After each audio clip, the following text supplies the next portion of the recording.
grupos humanos muy bien explicada, creo yo, el líder, en qué consistía, cómo los estados llegaron a ser creados, no cayeron del cielo, como le ha dicho, con excepción de América, que sí fue colonizada, pero lo demás sí existían, todo lo demás.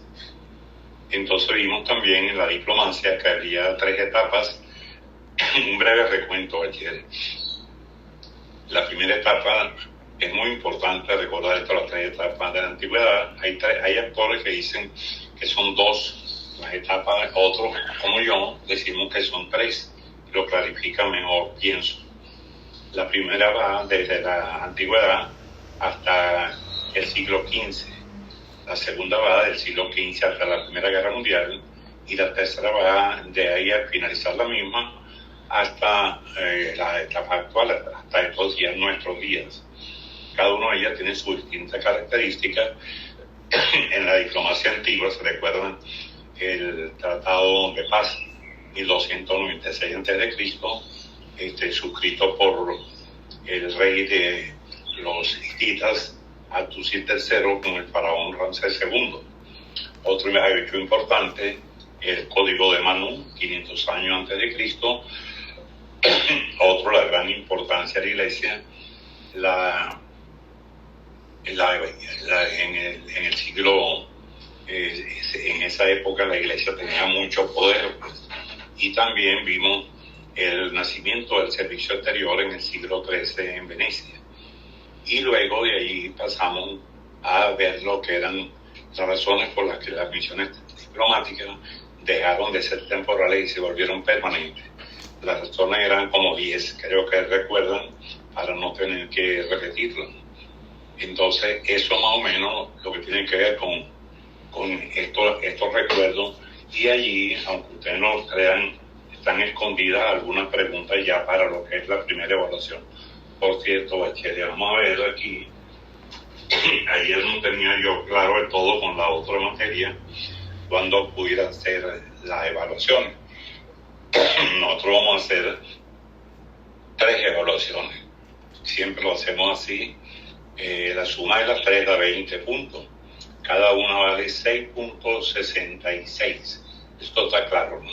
6.66. La primera, lo mismo, y la tercera, lo mismo. Y yo, con la idea de ayudar a los alumnos, que es lo que siempre hago, consciente de que uno se pone un poco nervioso. Yo también fui estudiante, por supuesto. Uno se pone un poco nervioso con la materia, con los exámenes. Por eso es que le doy la posibilidad. La segunda evaluación va a ser sobre la base de un trabajo de investigación. Ya en la otra materia asigné ayer 10 temas muy importantes a nivel mundial, porque yo quiero recordarles que ustedes son estudiantes de estudios internacionales y la gente tiende a pensar que ustedes conocen lo que ocurre por lo menos en la mayor parte de los grandes problemas del mundo.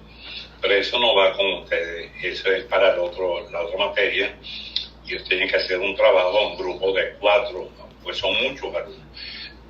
Y ese es parte del problema que tenemos, bachiller. En la otra materia tenemos 44 alumnos, y en esta son 36. Supónganse que por alguna razón se vayan 4, la otra queda en 40, esta quedará con 32. Pero entonces se presenta el primer problema. Son muchos alumnos para hacer una evaluación convencional. Por ejemplo, la primera, si empezamos a las 4 y calculamos, por ejemplo, entre 8 o 10 minutos cada uno, y la evaluación empieza a las 4 de la tarde, terminaríamos a las 9 de la noche, calculo yo, dedicándole 40 alumnos, son 400 minutos. 6 horas son 6 por 6, 36, 360 minutos. Esto es muy complicado, bachiller. Entonces, por el bien de todos, de ustedes y mío también, esto cansa un poco, esperar su turno. Entonces, lo que vamos a hacer es, cada vez que haya una evaluación, vamos a hacerlo en 2 turnos. El primer grupo, desde el número, si ustedes son 36, los que van desde el número 1 hasta el 18. Y la segunda evaluación, la semana siguiente, los otros 18. Eso lo vamos a hacer en los 3, porque es que son muchos alumnos, bachiller.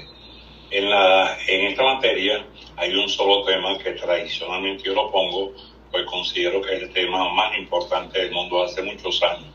Es un análisis exhaustivo del conflicto Israel-Palestina, que incluye el conflicto con Hamas, que está de moda desde hace mucho tiempo, es decir, nunca pasa de moda. Pero en este momento, el que no opine sobre ese tema, el que no conozca el tema, mira, más bien debería estudiar veterinaria o matemática o ingeniería, arquitectura, que no tiene nada que ver con esto. Pero es imposible, absolutamente imposible, que un estudiante de estudios internacionales y de futuro internacionalista no conozca lo que pasa, por ejemplo, en el conflicto Rusia-Ucrania, el conflicto Israel-Palestina. Pero en el caso de ustedes, como les dije antes, va a ser un solo tema que va a contar de dos partes. Vamos a hacer una negociación en este caso, ¿no? Que en la otra no hay negociación. Vamos a suponer que el conflicto Israel-Palestina lo hagan los alumnos que tengo aquí a la mano: Fabiola Viana, Valeria Valeri, Guillermo Ruiz y Valeria Salazar. Todos van a hacer el mismo tema, el mismo, igualito. Cada uno en grupos de 4, no más de 4 cada uno. Ustedes le dan más o menos unos 9 grupos, más o menos 8 o 9. Eso es muy fuerte verlo en la primera evaluación. Y entonces lo que vamos a hacer es, lo dividimos igualmente en dos. El tema de Israel-Palestina, un poco acorde con lo que es la formación que tiene un funcionario diplomático. Sí, ya veo que Oscar Pérez dice que está transcribiendo, está muy bien lo de la llamada, gracias. Entonces, está bien eso que haga esto. Entonces, lo que le quiero decir, bachilleres, es que estos temas tienen que ser hechos conforme a los parámetros de una cancillería. Ustedes están llamados a ser, ojalá, funcionarios diplomáticos todos, o cónsules. Ojalá, si fuera así, bueno, sería una maravilla. Ya ustedes no tendrían que buscar trabajo más nunca. Por ejemplo, Ronald Rivera llega, porque los concursos fueron suspendidos en el 2005, y ahí cortaron las posibilidades en que ingresaran los internacionalistas, porque pues generalmente tienen obligatoriamente que convocar concursos de oposición. Pero los últimos dos gobiernos, entre ellos el actual, suspendieron los concursos en el año 2005. De modo que la Cancillería está absolutamente desprofesionalizada. Yo soy que fui funcionario de la Cancillería durante 35 años, y muchos de ellos en forma paralela con la universidad, pero fui, claro, estando en el exterior, no podía contar en la universidad. Yo di clase en la universidad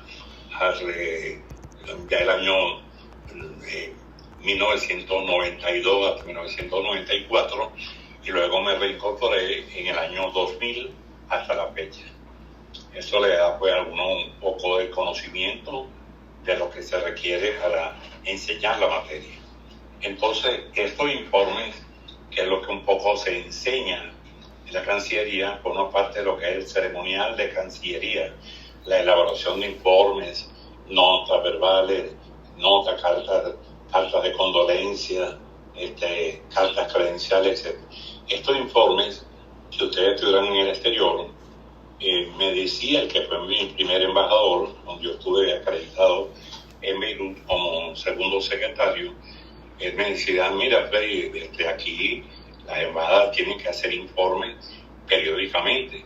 Y me dijo, cuando yo llegué el año anterior, esta embajada hizo tantos informes políticos, tantos informes económicos, tantos informes sociales, tantos informes culturales.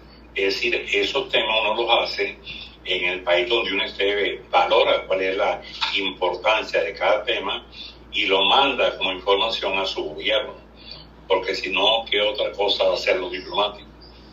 Yo lo recordaba ayer a los alumnos en ese momento y se lo digo a ustedes ahora. Seguramente hay algunos alumnos que tienen las dos materias.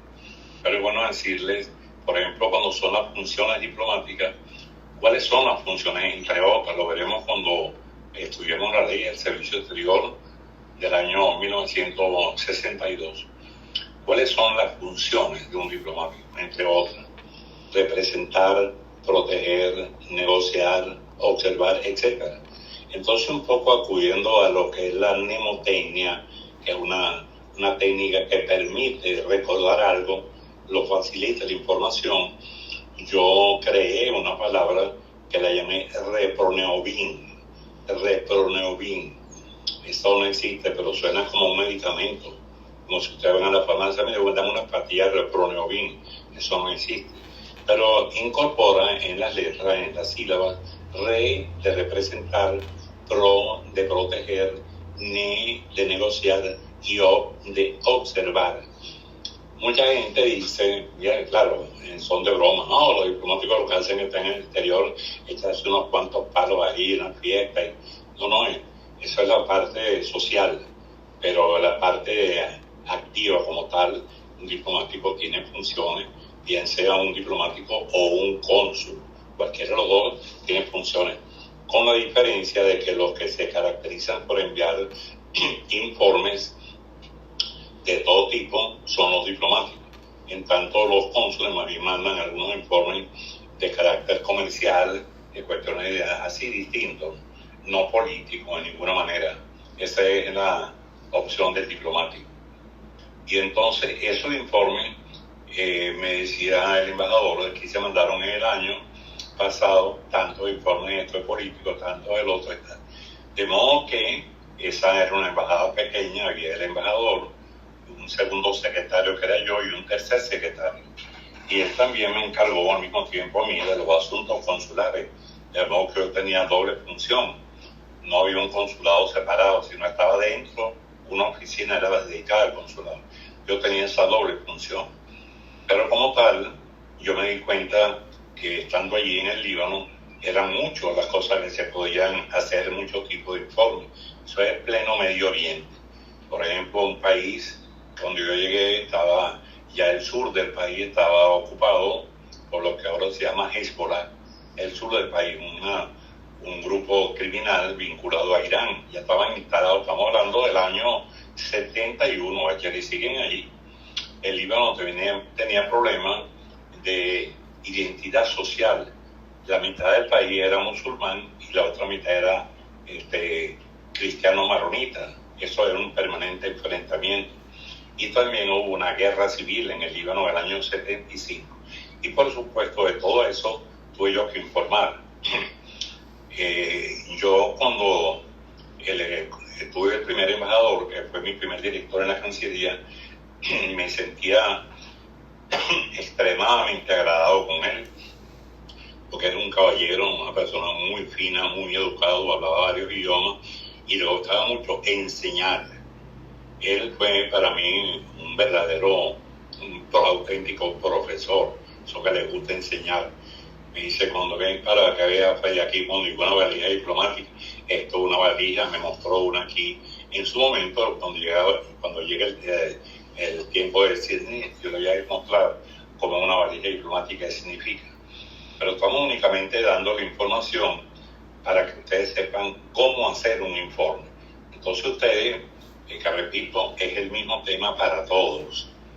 Israel, Palestina, es un conflicto que tiene una antigüedad, bueno, como de 2000 años antes de Cristo. Imagínense ustedes lo que eso significa. Y sigue el conflicto aquí. Entonces, ese informe que les estoy pidiendo a ustedes va a tener más o menos un máximo de unas 10 páginas. Así como los informes de Cancillería, ustedes van a hacer un trabajo como si fuera un informe. Entonces, tienen que cuidar mucho la sintaxis. Saber redactar no es fácil, pero tampoco es difícil, es tan difícil. Ustedes tienen que usar mucho también saber usar la gramática, donde un punto, donde una coma, punto y coma, etc. Entonces ustedes, una vez compenetrados con el tema, tienen que tener una bibliografía, tienen que tener una fuente de información. Si a mí, por ejemplo, yo me sé este tema pues de memoria, porque me ha gustado siempre, de tantas veces que lo he dictado, aparte que me tocó vivir parte del problema cuando estuve yo embajador en Israel. Entonces, ustedes tienen que hacer para este tema dedicarle unas 2 páginas a lo que son los antecedentes del conflicto. ¿Cuáles son los antecedentes? Pueden ir a buscar, yo me imagino, bachilleres, que ustedes están poniendo atención y están grabando la clase para que después aquellos que no pudieron asistir la lean, y a los que no pudieron asistir hacen un trabajo por escrito y se lo pasan a los delegados. Esa es la única manera que hay para que yo les ponga presente. Entonces ustedes, cuando van a hacer el trabajo, repito, la primera parte es entonces los antecedentes. Pueden venir, si quieren, los antecedentes muy lejanos, desde la época de Abraham. Imagínense ustedes, Abraham, el patriarca. Abraham, no sé si ustedes, yo creo que no conocen el tema, pero el tema es muy interesante. Abraham salió de un lugar de Ur, según la Biblia, ¿no? Salió de un lugar de Irak. Yo estuve también de embajador en Irak y visité esa ciudad. Entonces un día Dios le hizo saber que se dirigiera a la tierra prometida. Él estaba casado con una señora llamada Sara. Y bueno, se fueron caminando así hasta más o menos se paraban en el camino, hacían una carpa, cosas como esta, ¿no? Uno se imagina pues, que era lo que vivir en esa época, donde no había carretera, no había hospedaje, no había nada. Ha debido ser bien complicado vivir en esa época. Pero lo cierto es que como pudieron, se la arreglaron. Él se casó con una señora llamada Sara, y con Sara parece que tenía problemas de sexualidad, no tuvo hijos. Entonces ella, preocupada, repito, esto puede ser uno de los antecedentes que pueda tomarlo desde ahí.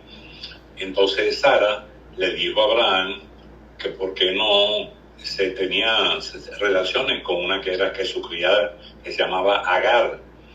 Y Abraham, muy tonto que fuera, dijo que sí, y complació a su esposa.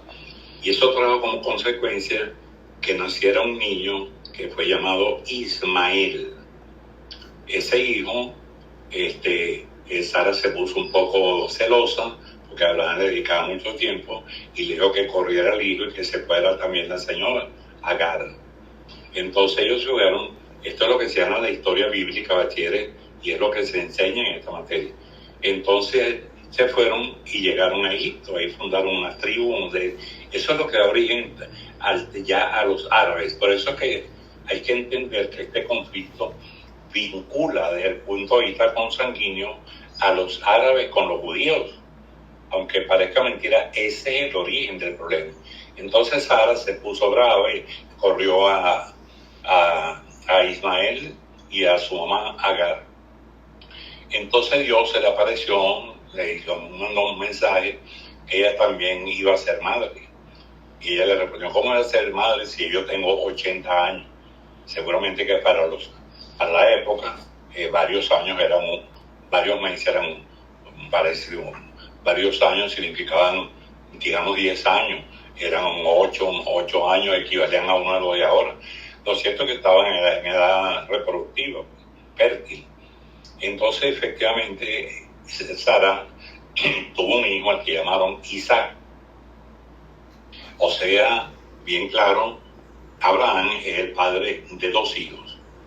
Entonces, por una parte, el que va a dar origen a los árabes, y el otro hijo, Isaac, es el que va a dar origen a los judíos. Entonces, ahí empieza el problema. Los judíos dicen que el primogénito es Isaac, pero realmente el primogénito, el primer hijo, era Ismael. Pero no hubo manera de convencerlo porque ellos dijeron, porque Isaac era hijo legítimo, que era hijo producto de un matrimonio. En tanto que con la otra, con Agar, era un hijo que no era un hijo legítimo. Era, bueno, ya ustedes saben cómo lo califican a estos hijos que no son legítimos.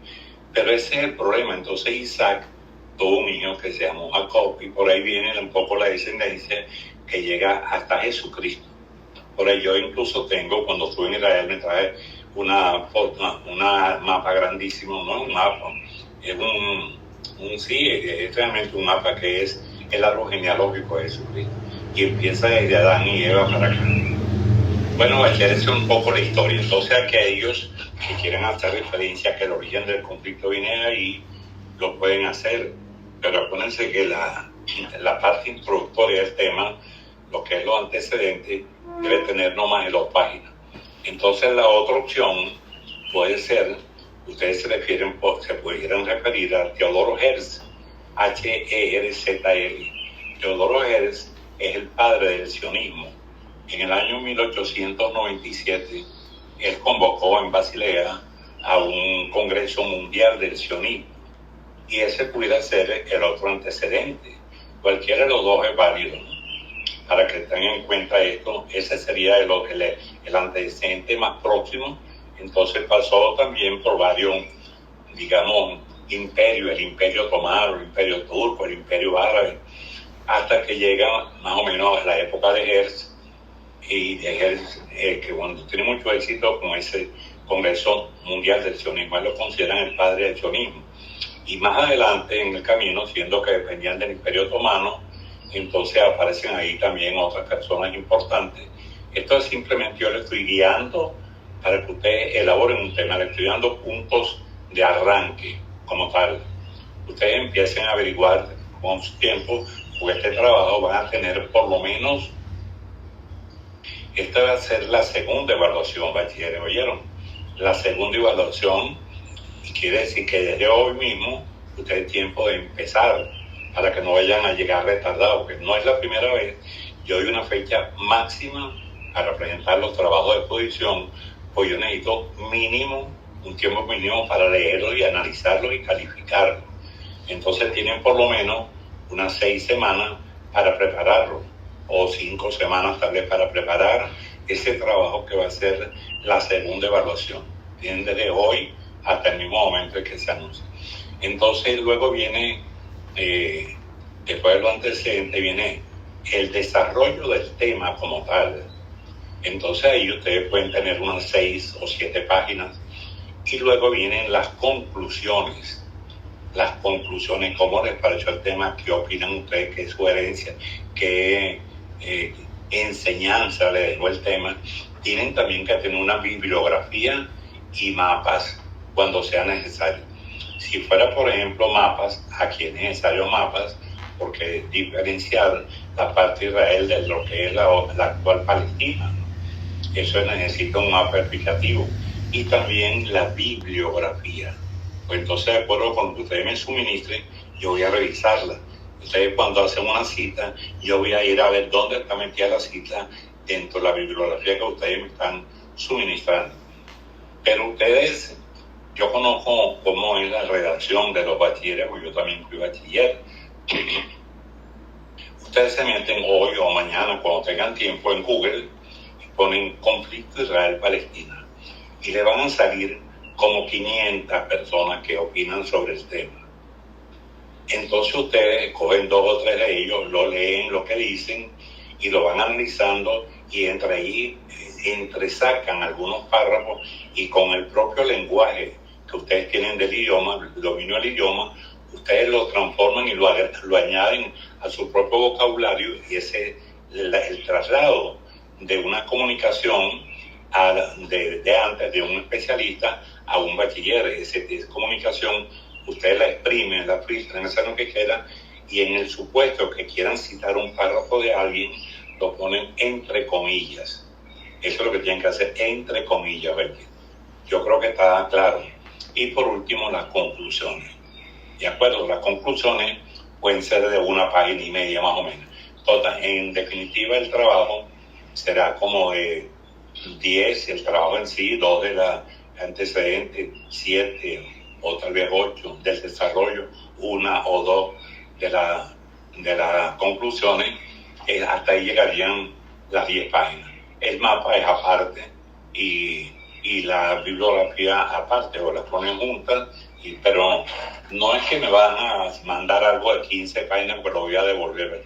Muchas veces he devuelto trabajo, y no será la primera ni la última vez que lo haga, porque el profesor, como ustedes comprenderán, también tiene su tiempo y necesita su descanso, y hay que ver lo que significa leer y en este caso serían 10 trabajos más o menos, cada uno de unas 10 páginas, estamos hablando de 100 páginas.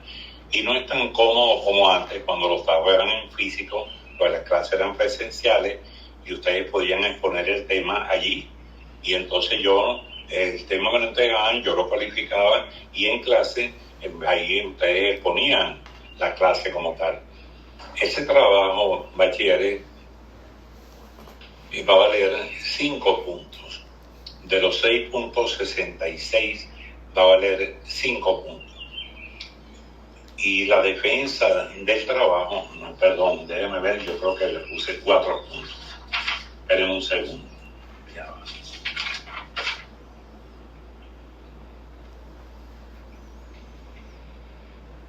Sí, son 5 puntos, exactamente. Y la defensa del trabajo va a valer 1.66. Ahora fíjense, por ejemplo, vamos a suponer que el grupo de Fabiola, Valeria, Guillermo y Valeria hicieron un trabajo. Ese trabajo yo lo califiqué con 4 puntos, pero yo lo califiqué con un 4. Pero depende de la defensa que ustedes hagan del trabajo, eso puede subir o bajar. Pues así como le estoy dando un premio por el trabajo que hicieron, 4 puntos. Ok, si lo hacen más o menos regular, yo les puedo dejar los 4. Si está un poquito malo, lo puedo dejar en 2 puntos.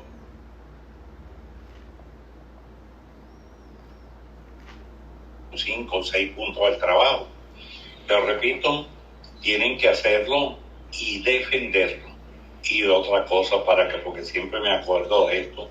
En una oportunidad, uno de los bachilleres, como no habían llegado sus compañeros, yo le digo, bueno, como no han llegado, entonces empieza tú por el trabajo. Y empezó por la conclusión. Digo, no, ¿cómo que conclusión? No es que a mí me tocó esa parte del trabajo, no, lo lamento mucho.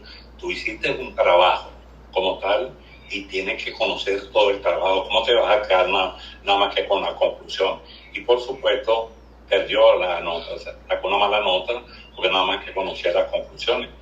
Es decir, cualquiera de ustedes, los que acabo de nombrar, empieza desde el origen del problema, lo empieza a enfocar, y el otro puede seguir un poco a mitad de camino, pero no quiere decir que el que va a hacer la segunda parte desconozca porque son los antecedentes.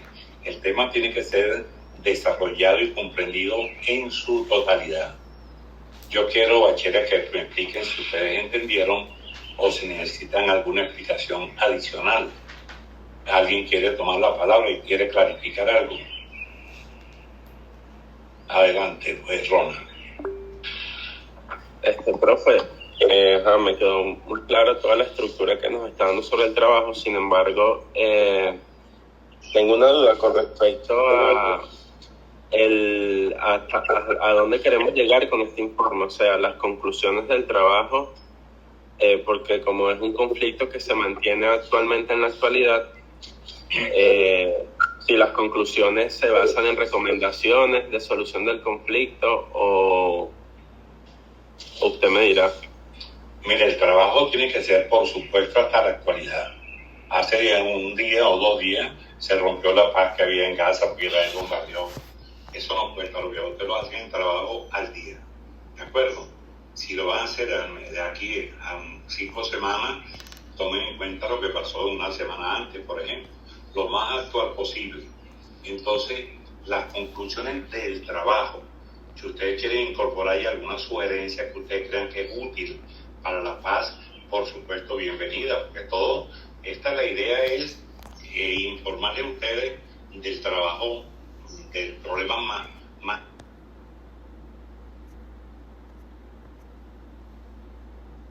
ni siquiera la guerra Rusia-Ucrania, no tiene nada, no es ni la cuarta parte de este conflicto. Entonces hay algunos aportes que ustedes quieran hacer y yo voy a hacer el del tribunal, pues, el presidente de las Naciones Unidas, el secretario general de Naciones Unidas. Y ustedes me van a presentar aquí, por ejemplo, vamos a suponer que no importa, es preferible que si Fabiola, Valeria, Guillermo, Valeria hacen un tema, preferible que los 4 y no 2 de ustedes se dediquen a defender a una de las partes. Si los 4 están convencidos que les gusta más Israel, lo hacen con Israel. y solo 4 prefieren estar de la Palestina, lo hacen de la Palestina, pero no 3 y 1, pues después me pueden confundir a mí también. Entonces, como son 36, más o menos, puede llegar al final a 30, 7 grupos, son 7, 8 temas, y entonces ya al final, el día de la negociación, vamos a ver cómo negocian ustedes. La parte israelita, por supuesto, va a tener sus argumentos para atacar a la parte palestina y hacer propuestas, y al revés también, la parte palestina puede quejarse. Hay muchas cosas en el camino que uno les tiene que enseñar. Por ejemplo, a los efectos de la redacción del tema como tal, no pueden olvidarse de los antecedentes, el punto de partida. Vamos a suponer que empiecen ahí desde el sionismo, 1897. Bueno, ahí empiezan a desarrollar ustedes, a decir qué es lo que está ocurriendo, qué pasó, por qué no pasó. Entonces, en el interín hubo muchos intentos de solucionar el conflicto. Hay, por ejemplo, distintos tratados, el de Camp David es uno de ellos, el conflicto ese de la hoja de ruta es otro. ¿Quiénes son los fundadores del Estado de Israel? ¿Por qué cuando se cree Israel se hace la primera guerra en el año 1948? ¿Cuál fue la segunda guerra? El año 1956. ¿Cuál fue la tercera guerra? En 1967, la guerra de los 6 días. ¿Cuál fue la última guerra? La guerra de Yom Kippur, 1973. Todo eso tiene que estar reflejado. El por qué existen los asentamientos, por ejemplo. ¿Por qué lo llaman terroristas? Unos a otros se llaman terroristas. Bueno, a ver cómo solucionan ustedes este conflicto. Lo cierto es que ustedes en ese momento dejan de ser venezolanos y se transforman en israelitas, los que van a defender a Israel, y se transforman en palestinos, los que van a defender a Palestina. Fíjense que este problema es tan serio, bachilleres, que yo lo di en una oportunidad en el posgrado de la Facultad de Derecho en un semestre. ¿Qué tal? En un semestre completo vimos el tema extensamente, y yo hasta llevé en su oportunidad, una sola vez lo hice, porque de verdad que mucho para. Invité a un funcionario de la embajada de un país árabe, y también Israel mandó un funcionario de ellos para que diera su versión. Y yo les advertí a los alumnos, mire, si el que habla es un israelita, por supuesto, ustedes hacen caso dependiendo si les parece bien o no, pero no se sientan comprometidos. Ustedes van a tratar de procesar, por supuesto, si es israelita, si es Israel, va a decir que los asesinos son los palestinos, o al revés, los palestinos van a decir que los israelitas son los asesinos. Entonces cada uno tendrá sus respectivas municiones para lanzarse al otro. En esa negociación, bachilleres, tienen que intervenir absolutamente todos. Por una parte, el grupo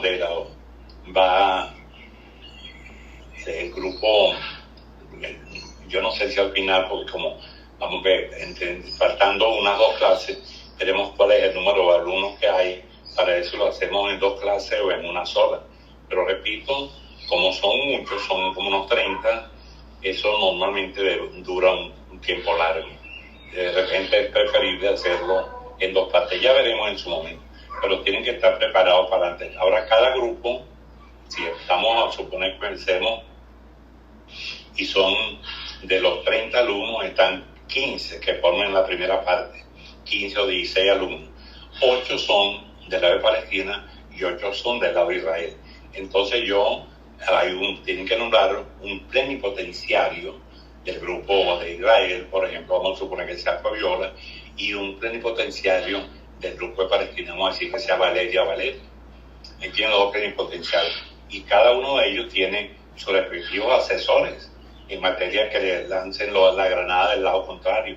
Tienen que defender el problema del agua, el problema de los asentamientos, el problema de Jerusalén, bachiller. ¿Por qué Israel no reconoce al Estado palestino? ¿Y por qué Palestina sí reconoció en su momento el Estado de Israel? Entonces el conflicto está planteado en ese momento hasta el día de hoy. Entonces yo creo que tienen bastante información, y a medida que vaya pasando el tiempo, usted me dice si tienen algo que creer o no. Yo creo que ahí está bien, bachiller. Vamos entonces, ya la información del tema ya está más o menos decidida. Ahora fíjense, esto creo que lo vimos aquí ya en la diplomacia, definición, origen y etapa. Ya lo de las etapas lo vimos, las tres, y un recordatorio que le había hecho. Ya la primera ya le dije a dónde empiezan. Pero los hechos más importantes en cada una de ellas pudieran ser objeto de preguntas para la primera evaluación, bachiller. Todo lo que se vea antes de la evaluación, la segunda evaluación va para la primera evaluación, ¿ya? Todo lo que se haya visto hasta antes. Entonces ahí pudiera decir, por ejemplo, una evolución de los grupos humanos. El origen de la diplomacia, ¿cuál es? Entonces algunos dicen que la diplomacia nació antes que el consulado, otros dicen que el consulado nació antes. Cada uno tiene su respectivo argumento. Yo creo que primero fue el consulado, pero aquello de que en la edad de piedra por ahí, ¿cómo iba la gente a entenderse? Mira, sería, oye, te cambio un cambur por una banana, por una patata, por una papa, por ejemplo. Sería algo así como un comercio muy burdo. En tanto que la diplomacia es distinta, la diplomacia es algo más sofisticado, pero yo creo que primero fue el consulado. Por eso cada uno tiene su manera de verlo. Entonces los hechos más relevantes en la primera etapa, y ya más o menos cuáles son, en la segunda también, pero en la segunda hay que incorporar, ahí en la segunda etapa de la diplomacia, que empieza después que las misiones dejaron de ser temporales y se hicieron permanentes, ahí más adelante aparece también el Tratado de Westfalia. Tienen que saber, por ejemplo, qué trata el Tratado de Westfalia, por qué fue tan importante, qué ocurrió en la Guerra Napoleónica, por ejemplo, cuáles son los personajes. Robespierre, por ejemplo, alguien muy importante. Hay varios personajes importantes en la segunda etapa de la diplomacia, que llega, como ya les dije, hasta la Primera Guerra Mundial. Eso tendrían que saberlo. Y en la tercera etapa de la diplomacia, que va desde la final de la guerra, el Tratado de Versalles, por ejemplo, es muy importante ahí. ¿En qué consiste el Tratado de Versalles? Porque Alemania no quedó contenta al finalizar derrotada la Primera Guerra Mundial. ¿Por qué empezó la Segunda Guerra Mundial? ¿Cómo terminó? ¿Cuándo nació la Sociedad de las Naciones? Por ejemplo, lo tienen ustedes, los bachilleres, que leer. El profesor es un facilitador y ustedes son los que buscan la información. Yo le doy las ideas, pero ustedes empiezan a abordar esto de alguna manera para que se les quede en su conocimiento. ¿Cuál es el papel? ¿Por qué nace las Naciones Unidas? Piensen ustedes que es interesante el nacimiento de las Naciones Unidas, que tiene como antecedente la Sociedad de las Naciones. Pero si ustedes se ponen a ver, es cierto lo que dicen muchos historiadores. ¿Cuál fue el origen de la Sociedad de las Naciones? Muchos historiadores han dicho que estuvo en el pensamiento de Simón Bolívar en 1826, cuando creó el Congreso de Panamá. Entonces él convocó ahí a un grupo de países para explicar la situación que había en ese momento en esa parte de América. Este se conoce como lo que pudiera ser la semilla de lo que más adelante fue la Sociedad de las Naciones, porque para aquella época, mira, asistieron hasta países de Europa a esa reunión que convocó Bolívar en Panamá. Entonces es importante darle relevancia a esta observación. Luego Naciones Unidas, que para mí de verdad es un escaparate blanco. Las Naciones Unidas, para mí, ¿no? Para otros tal vez lo vean distinto, no ha cumplido con los objetivos. Yo lo veo que está muy parcializada. Fíjense que cuando terminó la Segunda Guerra Mundial, los 5 países vencedores crearon un club. Ese club es el fundador de las Naciones Unidas, se llama el Consejo de Seguridad. Ustedes ya creo que vieron en diplomacia bilateral, seguramente han visto, no sé si existe la materia de diplomacia bilateral y multilateral, o si bien organismos internacionales, probable que sí exista la materia. Ustedes tienen que ver que el principal es las Naciones Unidas. También existe como organismo internacional la Corte Internacional de Justicia, la Corte Penal Internacional, existe la OEA, existe la UNESCO, pero voy viendo lo que es Naciones Unidas como tal, que se creó en el año 1945 en San Francisco, ahí dice al principio, todos los estados son iguales y tal. Y eso de verdad que no es, yo no lo veo así, pues.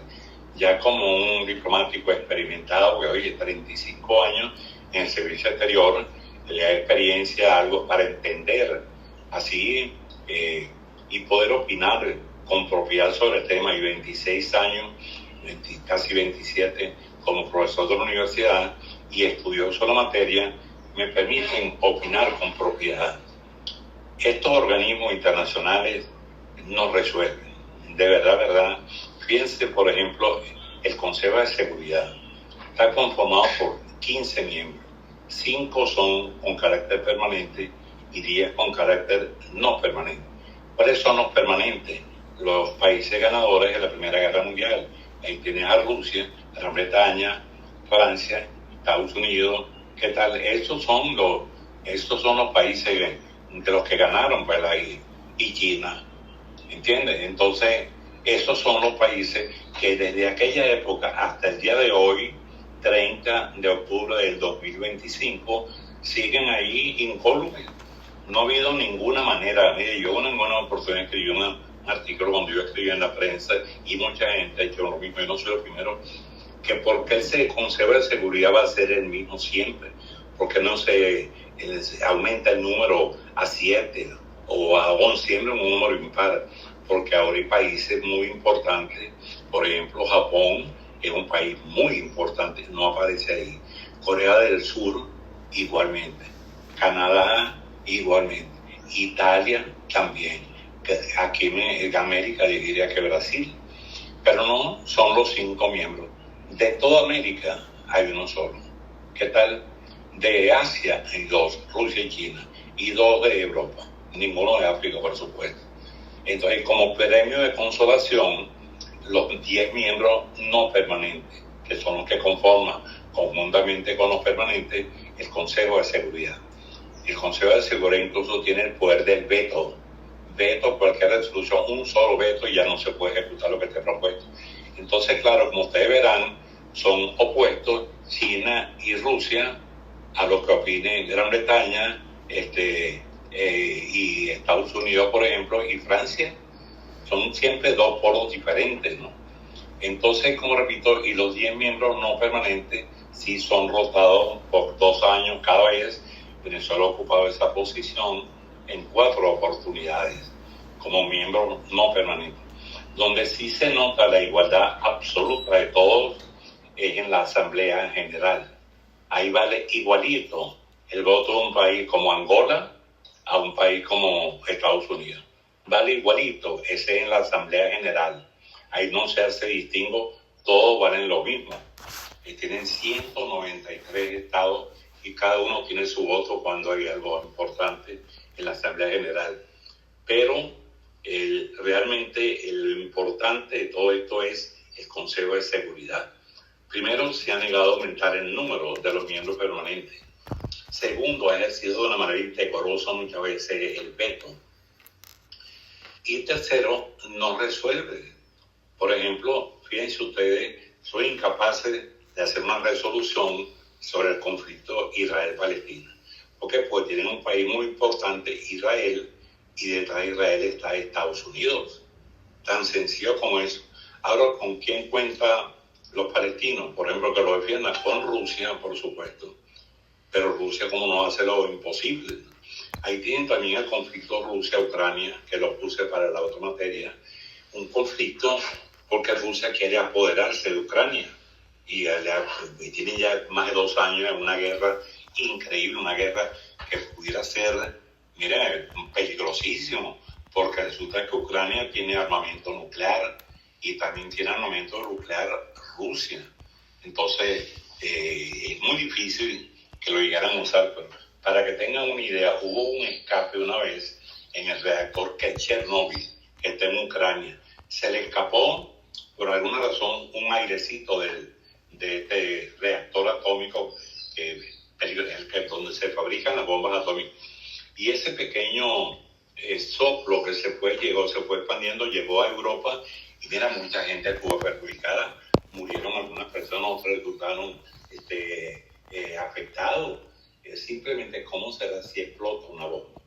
Fíjense ustedes cómo terminó la Segunda Guerra Mundial, con la rendición incondicional de Japón, que era una potencia militar, pero Estados Unidos le tiró 2 bombas atómicas en Hiroshima y Nagasaki. ¿Qué tal? Ahí terminó la fuerza militar de Japón, pero hay que ver el perjuicio que hubo. ¿Cuántas millones de personas murieron ahí en esa guerra, la Segunda Guerra Mundial? Esto es algo también que es digno de analizar, ¿verdad? Bueno, yo lo dejo para ustedes más o menos cada partido. Fíjense la OEA, por ejemplo. La OEA está marcada ahorita. Primero tenía a Almagro, extraordinario, secretario general, muy simpatizante con la causa opositora venezolana, y ahora pusieron un surinamés, tipo de Surinam, que es un poco gris en su manera de expresarse, hasta en su comportamiento, que no es deseable y no soluciona problemas. Hubo algunos conflictos que se ha solucionado las Naciones Unidas. Por ejemplo, una resolución de Naciones Unidas fue la que puso fin al conflicto en la guerra Irán-Irak. Una resolución de Naciones Unidas del año 48, ahí fue muy útil. También un conflicto que hubo entre Chile y Argentina por los Beatles, y ese conflicto también se solucionó por vía Naciones Unidas y con la ayuda del Vaticano. Entonces, más o menos, ya ustedes tienen ahí la idea, bachilleres, cómo son esas 3 etapas. Ahora bien, vamos a ir, por ejemplo, lo que es aquí, o sea, el origen de la diplomacia. Ustedes ya saben la definición. La diplomacia es el arte y la ciencia de la representación y de las negociaciones entre Estados. Y tiene ahí, como dice, de esa es la definición. Hay varias definiciones. A mí me gusta esa, pero ustedes pueden poner otra.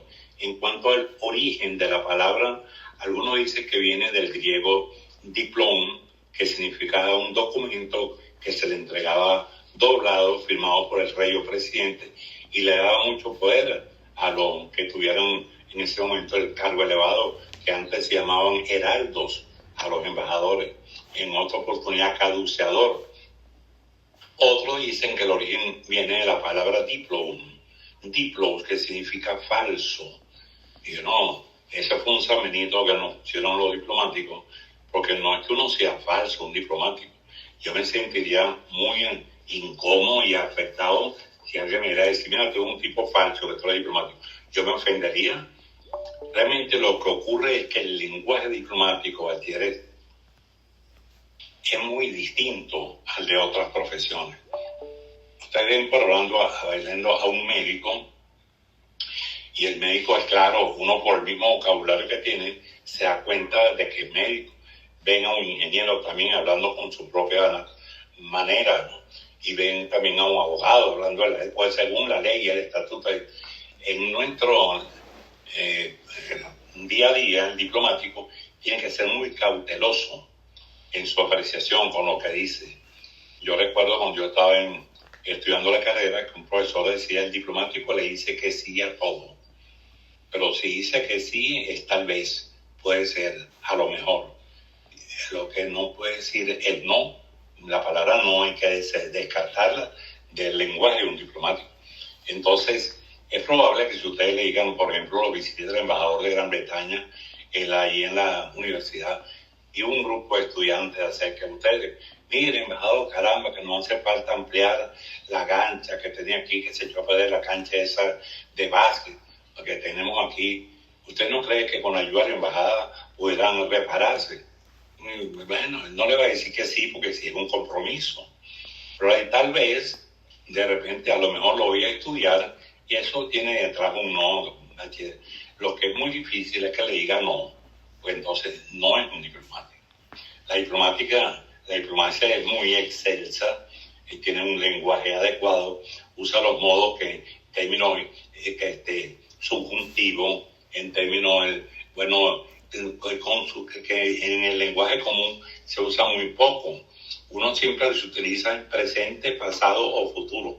Pero en los demás modos, el castellano, subjuntivo, el condicional, el otro, entonces pudiera ser, a lo mejor, eventualmente, sí, son términos diplomáticos, pero no que uno sea un hipócrita. Ustedes, por ejemplo, estuvieran aquí en Caracas, aquí en Venezuela en este momento, es mucho el trabajo que tienen todos los diplomáticos.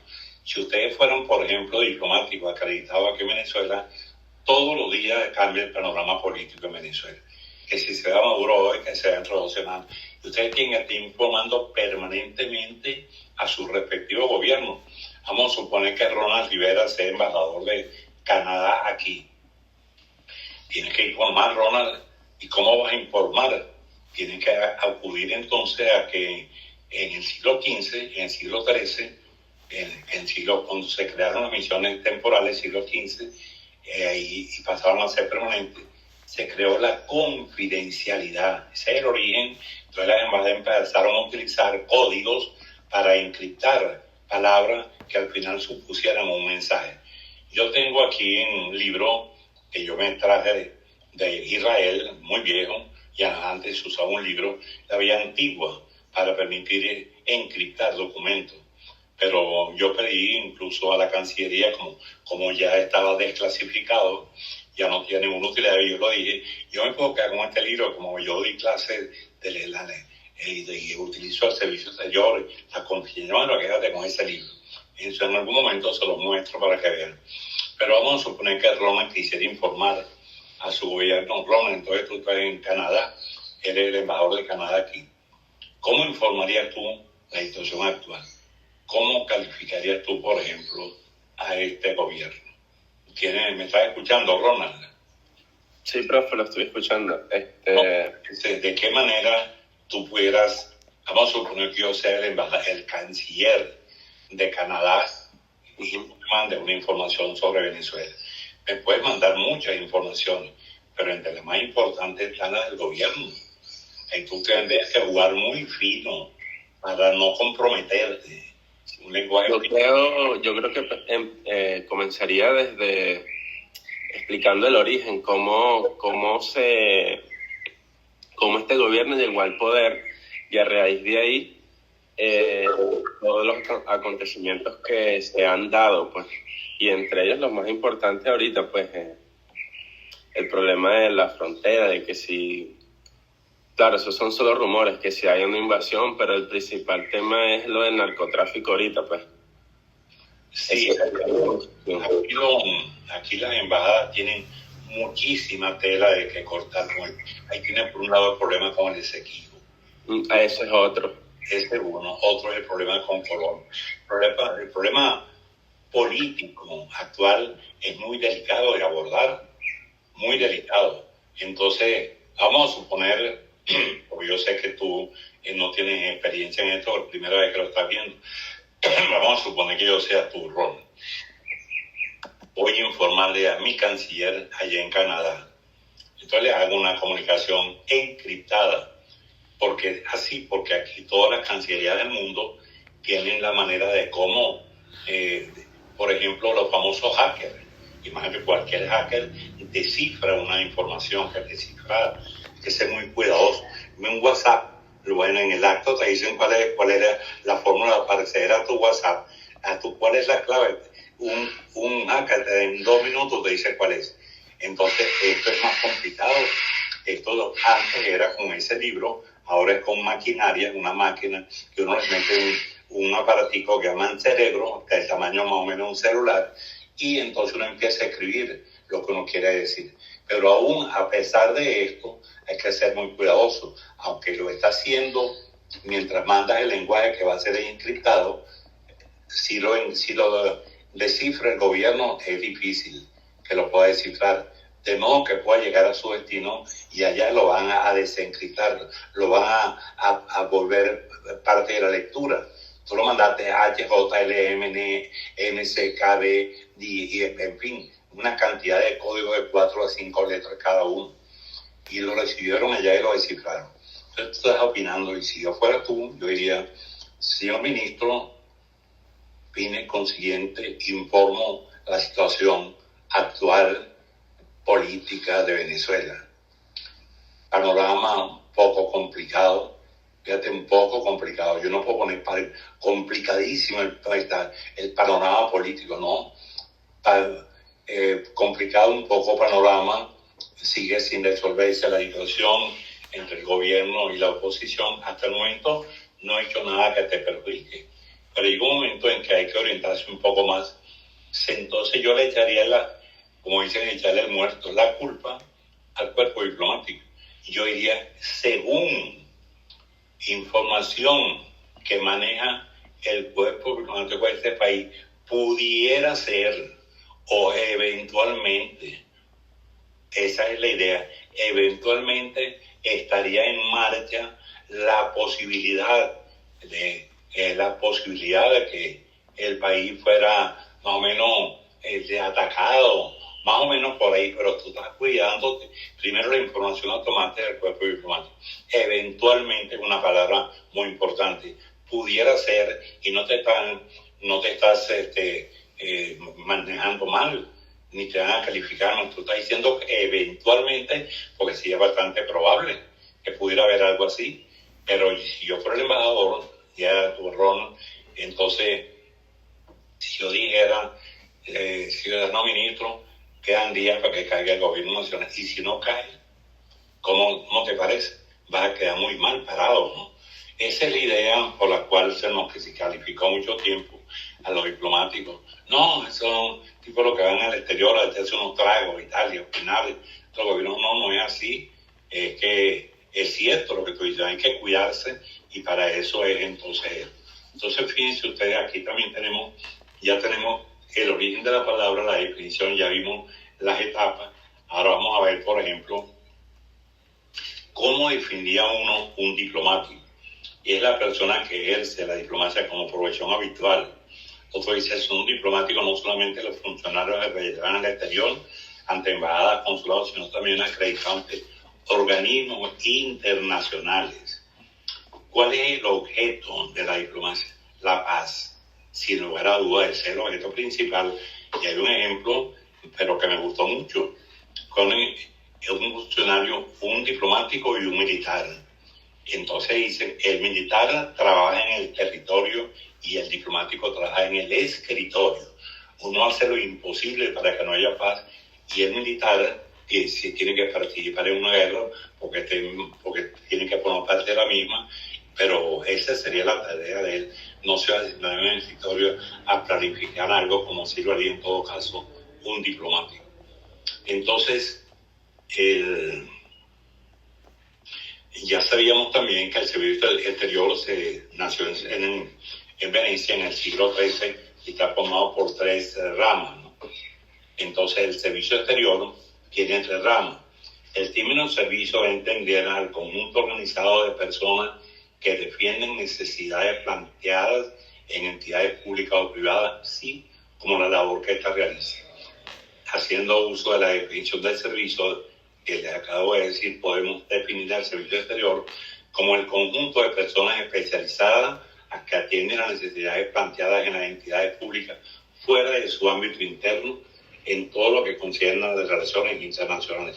Eso pudiera ser parte de esta definición. Ahora, esto también nos lleva a considerar que hay un derecho internacional, pero el derecho internacional, que antes se llamaba Jus Gentium, como ustedes saben, pues se llama luego derecho internacional, pero con el tiempo fue un poco necesario que se hicieran algunas precisiones. Ahí es cuando surge el derecho diplomático. Entonces, el derecho diplomático ya es mucho más reciente. La aparición del derecho diplomático, a mí me gustó mucho una que dice Pradier Poiré. Es uno de los que yo le digo a ustedes que consultaran. Él dice que el derecho diplomático es la rama del derecho público externo que se ocupa principalmente de la práctica de las relaciones exteriores de los estados, de las reglas que presiden la representación nacional en el extranjero, de la administración de los negocios internacionales y de la manera de negociar. Es el derecho adjetivo con respecto al sustantivo que sería el derecho internacional. Esa es una de las definiciones. Otro dice, es el derecho diplomático que emerge en el siglo XIX como rama especializada del derecho internacional, y se afirma que aquel es a este lo que el derecho procesal es al derecho civil. Así aparecen las primeras obras de esta nueva disciplina, y Ferreira de Melo, que es un escritor muy famoso, yo lo cito muchas veces en mi libro, Él dice en su famoso libro Derecho Diplomático que él le atribuye la paternidad del derecho diplomático a un profesor peruano llamado Luis Albertini. Era el decano del Colegio de Abogados de Lima. Él es el que, según Rubén Ferreira de Melo, tiene la paternidad de la primera publicación en ese sentido, con trabajo continuo, en fin. Pero ese derecho, como todos los demás, también tiene unas ramas de las cuales se nutre para poder trabajar. O sea, ¿cuáles son las ramas del derecho diplomático? Y tenemos el derecho civil, el derecho penal, el derecho mercantil, el derecho administrativo, derecho procesal, el derecho internacional público y privado. Todas esas ramas, se dieron entonces algunas definiciones más precisas sobre la nueva ciencia que comenzaban a hacer, y entre ellas destaca ese experimento keynesiano. Bueno, como ven, bachiller, esos son entonces más o menos. También se dice ahí las diferencias entre el derecho diplomático, política exterior y diplomacia. Son unas cuantas. Hay que saber entonces, se hace una mejor comprensión del estudio, establecer la diferencia entre el derecho diplomático, la política exterior y la diplomacia. La política exterior viene a ser el conjunto de comportamientos y actuaciones que ponen en movimiento un Estado en su relación con otro Estado o con otro sujeto del derecho internacional, con el propósito de garantizar su seguridad, su interés e influencia, en tanto que la diplomacia se estima como el arte de poner apropiadamente en práctica esa política exterior, es decir, es el manejo de los mecanismos convenientes para que esa política exterior funcione debidamente. Bueno, esos son los en líneas generales, todo esto que hemos visto, que espero que ustedes puedan ampliarlo un poco con su estudio, o no se les olvide que yo les hice les señalé la necesidad de que ustedes tengan una bibliografía, de que la tengan en físico o que la tengan online, pero es que la tengan. Igual yo les mandé un link donde están contenidas las leyes del servicio exterior, la ley del año 1962, la ley del año 2001, la ley del año 2005 y la ley del año 2013. Pero con ustedes vamos a ver nada más la del 2007 y está de más, se salió mal, el 2013, pero no importa. Yo les señalé a ustedes ahí que vamos a ver nada más que la ley del servicio exterior del 62 y una parte del 2001, porque hay unos cambios entre ellos. Entonces, en ese sentido es que vamos a nosotros a trabajar en esto. Pero fíjense ustedes que la importancia que tiene lo que yo les digo, yo les voy a mostrar para que ustedes vean, siempre lo muestro a los alumnos para que vean mi manera, cómo fue cuando yo era alumno y cómo fue siendo profesional, cómo estudiaba yo. Entonces aquí le voy a poner en pantalla, aquí vean, que ustedes vean, ahí está. Miren ustedes cómo se ve rayado la ley esta del servicio exterior. Esta es la ley del año 1962. Ahí se la pongo carita para que vean. ¿Qué significa? ¿Qué le estoy mostrando yo con esto? Vean aquí, por ejemplo, como dice un no, que pone ahí. Eso lo puse yo. ¿Qué indica esto, bachilleres? Y es la sugerencia mía que encarecidamente les pido a ustedes que traten de imitar mi estilo, mi manera de aprender, que es la técnica audiovisual. No es lo mismo escuchar que ver y escuchar. No es lo mismo. Ustedes ahorita están escuchando, pero no están viendo. En tanto que cuando yo estaba estudiando, yo tomaba muchos apuntes. Yo era rápido para tomar apuntes y anotaba la mayor parte de lo que podía, porque los profesores a veces hablan muy rápido y yo no era taquígrafo. Los taquígrafos, sí, no importa, ellos sí lo hacen. Y tampoco había para la época grabadores así modernos, eso salió después, mucho menos había, ni soñaban con aparecer las computadoras ni los celulares, no había manera. Era malo en ese sentido, pero era bueno en cuanto a que uno se concentraba en la materia. Ahorita yo estoy seguro que mientras ustedes me escuchan, pero absolutamente seguro, como no lo puedo ver, que tengan la seguridad que más de uno ha hablado por el celular, más de uno ha mandado mensajitos, más de uno alguno probablemente se quedó dormido, otro fue al baño y regresó. En fin, pues yo no lo puedo ver. Ahora, si estuviéramos en la clase presencial en la universidad donde yo fui hasta hace como 7 años, después ya no fui más, fueron ya clases presenciales, entonces era mucho mejor. Entonces, ¿qué les quiero decir con esto? Yo les mandé las leyes, pero no para que las guarden en el celular, imprímanlas. Yo imprimí las leyes del Servicio Exterior y las convenciones de Viena en mi propia impresora. Es posible que la puedan, por ejemplo, comprar. Fíjense ustedes, aquí tengo yo la compré, me la voy a poner en cámara aquí. Aquí tengo, por ejemplo, esta es la ley del 2005 y esta es la ley del 2013. Un verdadero panfleto de esta web. Esta no la vamos a ver, porque no es necesario. Pero lo que quiero, bachiller, es pedirles, casi que rogarles, que me hagan caso y que impriman las leyes. De modo que cuando yo empiece a leerlo, por ejemplo, el artículo 1 de la ley, ustedes me vayan siguiendo el paso. ¿De acuerdo? Habrá momentos que ya salgamos de esta ley y que vayamos a ver otras cosas importantes. Pero mientras tanto,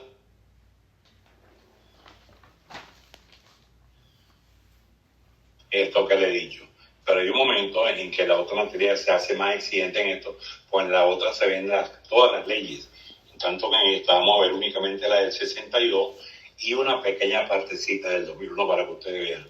Entonces, atendiendo a lo que hice bien en el siglo XIII, ahí se creó el servicio exterior en 3 ramas: el servicio diplomático, el servicio consular y el servicio interno. Casi todos los países del mundo copiaron ese esquema, Venezuela entre otros. Aquí Venezuela, cuando se hizo la declaración de independencia en 1810, no había diplomático, por supuesto. Ningún país africano tenía diplomático, solamente Europa. Y entonces, ¿qué ocurrió ahí, bachiller? En 1810, Venezuela mandó una misión diplomática, que no eran diplomáticos, por supuesto, pero se consideraban diplomáticos, la mandó a Gran Bretaña. Esa era la primera misión para pedir ayuda por el conflicto que tenía con España. Y no fue muy bien recibida por Gran Bretaña, porque Gran Bretaña tenía su propio conflicto con España. Y seguramente, a pesar de que Miranda estaba allá, le prestó alguna ayuda, pero no fue lo mismo. ¿Alguien se recuerda quiénes eran los integrantes de esa primera misión diplomática? ¿No lo vieron? ¿Quién? Profe, tengo entendido que Simón Bolívar y creo que con Andrés Bello también, ¿cierto? Son 3 lo que fueron. ¿Cuáles son? Simón Bolívar, claro. ¿Quiénes son los otros 2? Andrés Bello y John Luis, ¿no? Sí. Y el Luis López, creo que se apellidaba. Sí. Así es. Bueno, ok, entonces quiere decir que Venezuela no tiene diplomáticos, sino como tal, sino envió personas que iban a desempeñar ese trabajo. Ahí también apareció en esa época, muy nombrado, el Man Rocio, se recuerda que está en el piso 4 en la escuela. Bueno, un notable diplomático de aquella época. Apareció también el Pedro Gual, considerado en su momento el diplomático más completo de América, va a decir. Pedro Gual, nada más y nada menos. Y con el tiempo fueron apareciendo otros diplomáticos más. Pero hubo un momento en que, por ejemplo, cuando el problema del Esequibo, el año 1899, ahí estaba Alejo Fortique, que también tenía, como no, conocimiento, pero repito, no era un diplomático en el más estricto sentido de la palabra, para defendernos ahí del strike que nos metió Gran Bretaña de arrebatarnos el Esequibo por medio de un laudo arbitral del año 1899. Venezuela, lamentablemente, 190.000 kilómetros ahí que nos arrebató un laudo por obra y gracia de Gran Bretaña. Sería bueno que ustedes por su lado, porque ese tema lo puse para la otra materia, que ustedes no se despegaran o que inventaran, aunque no es para ustedes, pero conocer el Esequibo, eso es muy importante. Venezuela ha hecho muchas cosas para reclamarlo, entre otros el tratado de ese año 1966, que nos ata mucho y otro del año 1970, el protocolo de Puerto España, pero el más importante es el año 1966, que es el tratado que nos ata a nosotros y también a Gran Bretaña y a Guyana. Pues gracias a ese tratado, Gran Bretaña no se escapó y tampoco Guyana. Pero resulta, bachilleres, que el asunto ha escalado, ha llegado a tal extremo que lo único que teníamos en el tratado es el año 66, de ahí donde teníamos para agarrarlo. Y siempre desconocimos que Guyana hiciera concesiones allí en la zona de reclamación y tampoco en el mar ese territorial, porque Venezuela se reservaba ese derecho. Venía bien encaminado, pero resulta que entonces el señor Chávez, en el año 2004, se apareció allá en Grenada y casi que le levanta una estatua. Cuando dice, este problema lo creó Estados Unidos para ponernos a pelear nosotros con Guyana.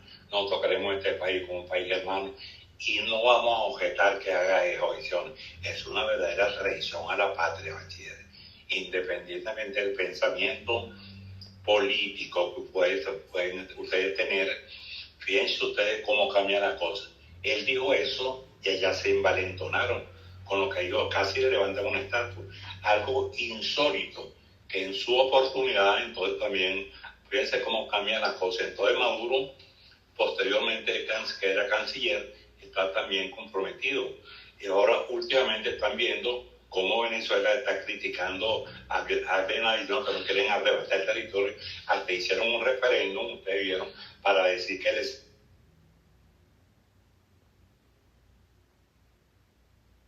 el Esequibo, y eso hay que ver lo que significa. Ahorita Guyana lo llaman el Kuwait de América, porque hay que ver, Guyana, que tenía unos ingresos per cápita tan pequeñitos, ahora un país que vive con un salario mínimo de $1,000 y pico. Bueno, y nosotros aquí, por lo menos en el caso mío, $40 mensuales como profesor titular y 40 como embajador jubilado. Guyana, bueno, se envalentonó y se ha hecho cada vez más complicada la reclamación. Está una reclamación ahí en la Corte Internacional de Justicia. En la Corte Internacional de Justicia hay que diferenciar de la Corte Penal Internacional, que es otra cosa. La Corte Internacional de Justicia, ahí está la reclamación, pero no se ha vuelto fácil. Hay algunos expertos en el área, en la reclamación, como el profesor hay varios, de Salio Garavini, que es un embajador que puso un parche en un ojo, pues, le sacaron un ojo, creo que era ahí o en otro país del Caribe, en ejercicio de las funciones diplomáticas, en la época de Lucía. El profesor también Manuel Rodríguez, sí, que es también un experto en el área. Está otro profesor Gau Faúndez, profesor Héctor Bondi, que para mí es lo máximo. Incluso escribió un libro que está en Amazon, que le quiere interesar, sobre el caso de Guyana, y él tiene unos argumentos contundentes. Pero siendo que ese es el mejor equipo, entonces Venezuela no nombra un equipo competitivo. ¿Cómo va a nombrar ahí como jefe a un geógrafo que es el que nos representa como delegado en las Naciones Unidas? A una abogada que es la consultora adjunta de la consultoría jurídica de la Cancillería y a otro abogado penalista. Varias veces yo he estado entre aquellos que han sugerido nombrar un equipo élite, y eso lo han advertido el mismo Héctor Faúndez, que para mí es un genio en esta materia. Él ha advertido, el equipo de Guyana está blindado, un equipo muy lujoso, hay que convertir hay que competir con gente que sea la misma talla de ellos. Lamentablemente no es así. El equipo nuestro, si el de Guyana yo le pongo 20 puntos, al de Venezuela yo le pondría 8 o 10 puntos como máximo. No son especialistas en la materia, bachiller. Bueno, ahí lo dejo para que ustedes mediten un poco sobre lo que les estoy diciendo. Entonces, fíjense ustedes, vamos a darle lectura al artículo primero de la Ley Personal del Servicio Exterior. Dice, por eso les pido que ojalá que en las próximas clases que ustedes me hagan caso, puedan imprimir la ley para que puedan captar mejor el espíritu, propósito y la razón del entendimiento y comprensión de estas leyes. El artículo primero del Servicio de la República de Venezuela depende del Ministerio de Relaciones Exteriores y se compone el personal de carrera, del personal en comisión y del personal técnico y auxiliar. Es importante lo que se habla aquí cuando habla de personal de carrera. Bueno, los concursos están suspendidos desde el año 2005. ¿Qué tal? Ese es el personal de carrera. Entonces el personal que ha sido nombrado de en adelante es personal a la carrera. Agarran al primero que encuentren ahí, mira, tú eres el secretario en tal parte, tú eres en el otro. Fíjense cómo sería esto que en el año 1999 yo estaba de embajador en Israel. Cuando llegó Chávez al poder tenía 2 meses o 3 meses, cuando su canciller, que era un periodista, José Vicente Rangel, mandó una circular a todas las embajadas y consulados, pasando una guillotina al 90% de los embajadores profesionales que estábamos en servicio ahí, y yo, entre otros, y también a los cónsules generales. Y se salvaron un 10% que de repente estaban ahí y simpatizaban haciéndose loco con el gobierno, pero dejaron un 10% ahí de eso que de alguna manera había mostrado simpatía al régimen. Entonces el 90% fue descabezado. A mí también me mandaron lo mismo diciendo, señor embajador, se le notifica que usted ha sido removido del cargo y tiene un mes para regresar a Venezuela. Así mismo, de una manera violenta. ¿Cuál es el objetivo? Que vamos a profesionalizar el servicio exterior. Entiendan y escuchan bien, profesora, repito con calma, vamos a profesionalizar el servicio exterior de Venezuela, que estaba absolutamente profesionalizado porque habían concursos para ingresar. Entonces, ¿qué ocurrió con esto? A mí me sustituyó un general. Como yo salí en julio del año 99 y por ahí como en septiembre llegó un general, antes había un encargado de negocio, y ese general ellos mismos lo destituyeron por tráfico de armas, que era un general creo que era jefe del Estado Mayor con un consejo. ¿Cómo les parece ayer? Bueno, entonces en estos momentos, al día de hoy, si tenemos 100 embajadas, por lo menos 60 están en manos de militares. ¿Qué sabe un militar de él? Si ustedes me ponen a mí, como embajador de experiencia, a manejar un tanque de guerra, yo quería saber ni siquiera cómo se prende. En mi vida he estado al lado de uno. O que me pongan a ser jefe de un cuartel. Es igualito que pongan a un militar al lado de una embajada. O que me pongan a mí a manejar un hospital cuando eso debe ser un médico, pero no un diplomático. Entonces, esta es la parte de lo que ha ocurrido lamentablemente en Venezuela, y quería que ustedes, independientemente que el corazoncito de cada uno de ustedes esté o no con el gobierno, yo estoy hablando con fundamento, sin perjuicio y con la verdad por delante. Ya ustedes se darán cuenta que ocurrió aquí en el año 2005, los concursos fueron suspendidos. ¿Qué quiere decir esto?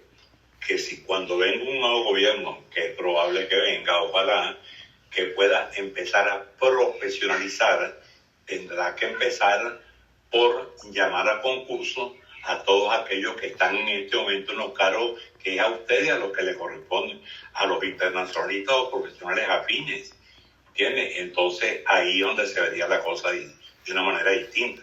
Por eso el artículo primero de la ley señala aquí personal de carrera. Aquí está. personal en comisión, que es en lo que está el 90%, porque yo creo que hay de carrera tal vez un 5 o 7%, algunos que hayan sido alumnos míos, pero embajador no hay ni uno solo de carrera. Sí he tenido algunos alumnos que fueron algunos muy buenos. Recuerdo una alumna que muy estudiosa, vivía creo que en el estado Bolívar, y venía aquí cada 2 semanas iba para allá. Entonces una vez ella salió muy buena nota conmigo en la materia de Derecho Diplomático y Consular, y no la aceptaron en la teoría y práctica. Pero mire, profesor, me gustaría ver su materia, ver cómo novela. Claro, no puede presentar examen, pero ella asistió a las clases. Y más aún, ella presentó el examen que no tiene validez, pero el examen yo lo califiqué con 18 puntos. De modo que no se lo puede poner porque no le han dado cupo. Bueno, esta muchacha, una bachillera, eso fue hace como 20 años. Elizabeth Pereira se llama ella. Ella presentó concurso y ganó el concurso. Entonces ella fue y la nombraron tercer secretario en una parte, y luego me visitó una vez muy contenta, caramba, profesor, y ahora estoy en tal parte. Ella para el momento era una muchacha bastante pobre, me hizo una grabación así, muy orgullosa, un grabador, yo no sé cómo funcionaba aquello, un grabador rarísimo ahí, pero bueno, yo le hice la grabación, ya me la hice unas cuantas preguntas y respuestas. Esa muchacha es muy competente, debería, como mínimo, estar ahorita a nivel de ministro consejero, por lo menos. Y así como hay otros más. Hubo también uno que fue alumno mío, Héctor Constante, que fue un alumno más reciente, por ahí tal vez hará unos 14, 15 años, chavista hasta la médula, pero muy inteligente, y del hecho de que sea chavista no me permite a mí calificarlo mal. Un muy buen estudiante, excelente. Creo que me sacó 18 o 19 puntos.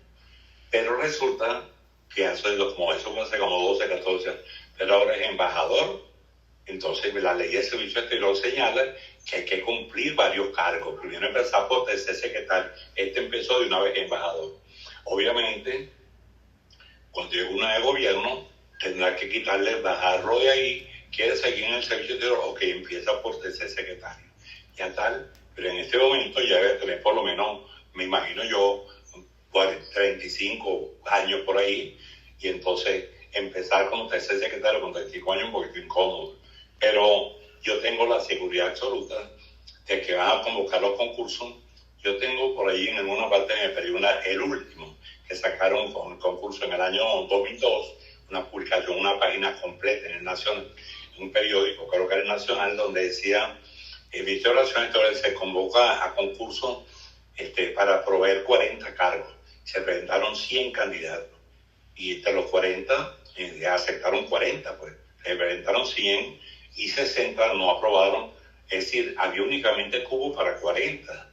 Quiere decir que el número 41, aunque hubiera sacado 17 puntos, una excelente nota, pero ya no había más cupo. Pero entonces yo creo que ahora está el problema tan grave que tiene la Cancillería venezolana, que yo antes la comparaba con la Cancillería de Itamaraty, que es la mejor Cancillería de América Latina, diría yo, un lujo de Cancillería. Ellos están si yo tuviera que ponerle a calificar, yo le pondría 20 puntos. Y si tuviera que calificar a la de Venezuela, 8 puntos. Por ahí, no más de 8 puntos. Y yo llegué incluso en su momento a comparar a la Cancillería de Itamaraty, la de Brasil, con la Cancillería venezolana. Y si me ponen a escoger entre un tercer secretario venezolano y un tercer secretario de Brasil, yo me quedo con el tercer secretario de Venezuela. ¿Por qué? Porque ustedes han hecho una carrera que les da herramientas para ejercer la función diplomática. En tanto, Brasil no. Brasil convoca a concurso a todo el que quiera presentarse independientemente de la profesión que tenga. Entonces ellos no tienen el pregrado. Entonces empiezan y el que gane los concursos ya una vez es el secretario. Pero así como con una cosa y con la otra.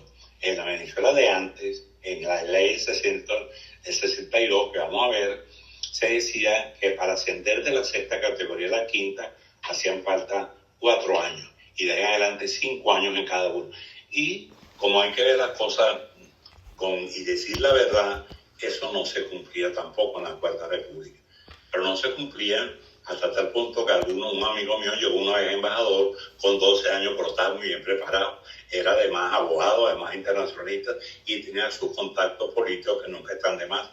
Pero otros, por ejemplo, yo ascendí a embajador a los 17 años de servicio.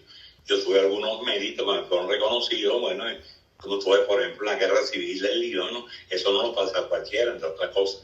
Tuve problemas en lugares de mucho peligro. Y entonces tuve un tiempo en Etiopía, un lugar al que nadie quería ir, y eso también me sumó un poco puntos para ascender normalmente a los 17 años. Pero normalmente, si se sigue al pie de la letra, eran 24 años. Y entonces ahora eso no se cumple. Por ejemplo, el secretario que acabo de nombrar, ese alumno mío, que es muy brillante, pero es embajador. Yo no sé qué va a hacer cuando cambie el gobierno, inmediatamente no. Pues sería para él una humillación ser un secretario, y yo lo entiendo, pero es brillante. Si lo hubiera dado pan y el vino. Y la que fue alumna mía debe estar ahorita como ministro consejero. Eso pienso, ojalá y que le haya ido bien. Y fíjense ustedes que también, hablando que está la Academia IAEDPG, significa Instituto Alto de Estudios Diplomáticos Pedro Gual. Bueno, yo di clase en esa academia cuando yo vine de Israel, porque ahí me votaron, hay que decirlo así. Entonces, cuando vine a Caracas a formalizar lo que yo había solicitado mi jubilación, me dijeron, no, usted está adscrito al servicio interno. Y digo, no, yo no quiero estar adscrito al servicio interno. No me sentía a gusto con lo que había pasado. No, yo no quiero de ninguna manera. Ustedes dijeron que iban a profesionalizar la Cancillería y yo no me solidarizo con eso. Más bien la desprofesionalizaron. Entonces por ahí, como eso fue en el 99, entonces en el 2001 me llamaron que si yo quería ser profesor en la Academia Pedro Gual. Y yo lo pensé 2 o 3 veces, pero bueno, lo acepté. Entonces yo fui profesor ahí 2 años, 3 años creo. Pero no quise seguir porque era un horario muy incómodo. A las 7 de la mañana empezaban a clase. Yo estoy acostumbrado al horario de mi embajada. Llegaba a las 9 hasta las 3 y media de la tarde. Y no me gustaba salir corriendo aquí a la clase a las 7 de la mañana, entre otras cosas. Además también que el último director, un poco cuando yo estaba ahí, un poco como soy un profesor exigente, una vez me pasó la mano por el hombro. Mire, profesor, usted sabe, aquí siempre es circuito considerado con los profesores, aquí no se puede abrazar mucho. Y mire, profesor, el profesor es autónomo y yo no, esto no me gusta y definitivamente no quiero seguir aquí. Bueno, ahí conocí a un profesor que se llama Luis Manuel Marcano, que él daba clase ahí. Brillante Luis Manuel Marcano, hicimos grandes amigos. Él me dijo a mí, él era abogado y también internacionalista. Bueno, y había escrito varios libros y era un tipo que tenía como 32 años en ese momento. Y él me dijo, mire, embajador, yo quisiera presentar el concurso.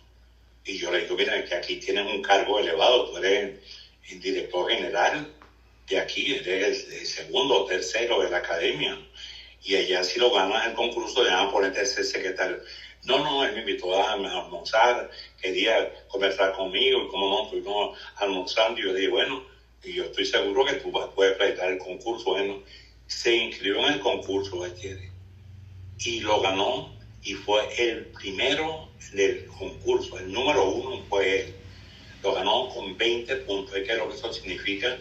Y con los títulos que tenía, además de era politólogo, internacionalista, abogado, ahora ganó por concurso esto.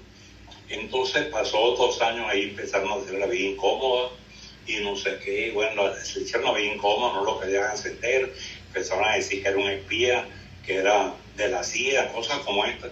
Le hicieron la incómoda y prácticamente lo votaron de allí. ¿Cómo les parece? Bueno, entonces él siguió, no pudo seguir en la Cancillería. En este momento él forma parte, ¿cómo será inteligente? Que ha hecho como 10 libros. Él forma parte del Tribunal Supremo de Justicia en el exterior y está dando clase al día de hoy en 5 universidades distintas en Chile. ¿Qué tal? Bueno, yo lo voy a dejar hasta aquí porque vamos a pasar la lista. Yo creo que seguimos en la clase siguiente.